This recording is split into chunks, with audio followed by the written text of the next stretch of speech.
Hər vaxtınız xeyir olsun sizi və izləyiciləri İspaniyanın Bilbao şəhərindən salamlayırıq. Bugün ölkə təmsilçimiz Qarabağın Çempionlar Liqasındakı 3-cü oyunu başlayacaq. Rəqib isə İspaniyanın köklü klublarından biri olan Atletik Bilbao olacaq. Yerli vaxtda oyun 20:45-də arkada gördüyünüz San Mamés stadionunda baş tutacaq. Qeyd edim ki, komandamız dünən gecə saatlarında Bilbao şəhərinə gəliblər və elə günorta saatlarında stadionda ilk məşqlərini həyata keçiriblər. Yəqin ki, oyun bitdikdən sonra isə ölkəyə qayıdarlar və ümid edirik ki, bizi yenidən qələbə ilə sevindirərlər. Komandamızın bundan öncəki 2 oyunda qalib olması, aktivində 6 xal olması deməkdir. Rəqib komandada isə bu xal 0-a bərabərdir və çox böyük ehtimal olunur ki, bugün yaşıl meydanlarda bizi əzmkar və mübarizə dolu bir oyun gözləyir.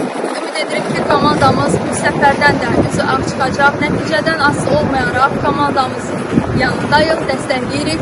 Şəhərdəki hava-havaya gəlincə kifayət qədər oyuna canlı baxmaq üçün turist gəlib. Həmçinin əldə etdiyim məlumatlara görə azarkeşlərimiz də, təkcə İspaniyada yaşayan azarkeşlərimiz yox, Avropanın digər ölkələrində olan həmvətənlərimiz də komandamızı dəstəkləməyə gələcəklər. Yerli mediada da komanda haqqında, Qarabağ haqqında kifayət qədər xəbərlər mövcuddur və gündəmdədir ki, bu oyun Atletik Bilbao'nun son şansı ola bilər. Çünki bu oyundan da xal ala bilməsə, ehtimal olunur ki, Atletik Bilbao liqadan kənarda qala bilər.